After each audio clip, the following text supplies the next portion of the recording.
Bonjour à tous. Bonjour. Alors c'est extraordinaire, il fait un super beau temps, on a chaud, alors que le matin il gèle. C'est les temps de novembre, décembre dans l'Hérault. On peut déjeuner à la période de Noël, souvent dehors, alors que le matin fait très froid. Le matin, ça pique. On a fait la chape aujourd'hui. Ouais. Donc mélange de chaud et de chanvre pour pouvoir mettre à niveau et préparer la pose d'un carrelage, une sorte de carrelage dans la cuisine. Des tomates. On s'est bien organisé, donc... Ouais, on s'organise toujours très simplement.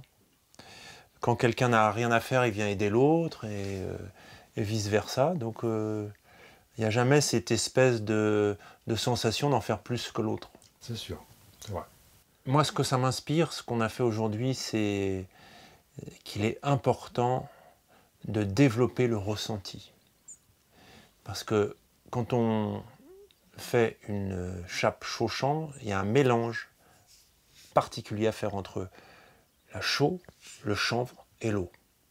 Et même si on connaît les proportions et même si on connaît l'ordre, la météo, là il fait frais, des paquets de chanvre qui ne sont pas les mêmes, on le sent, on le voit tout de suite lorsque la matière est bonne. Si on attend trop, il y a des boulettes, si c'est pas assez, c'est trop liquide. Et ce ressenti, pour moi, il ne peut se développer que dans l'expérience. On ne peut pas avoir un ressenti, un bon ressenti, en disant c'est de l'intuition. L'intuition, ce ressenti se développe avec le temps, avec la pratique.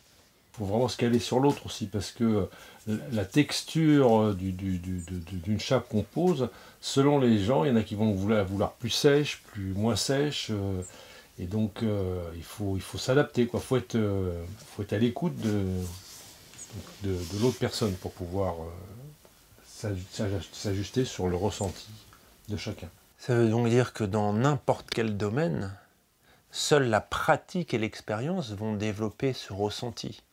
Parce que la technique, si on fait toujours la même chose, si on se base sur la technique, qui peut être une base, hein, on a des proportions qui changent, mais si on refait toujours la même chose, ça va nous freiner dans notre évolution, dans notre créativité, dans la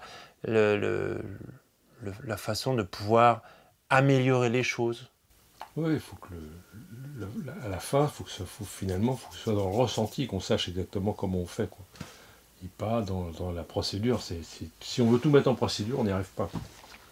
À un moment ou à un autre, il faut travailler dans le savoir-faire. Et c'est la même chose dans les relations, dans les techniques de communication devront s'adapter à chaque personne, et puis il y a des gens avec qui ça ne marchera pas du tout.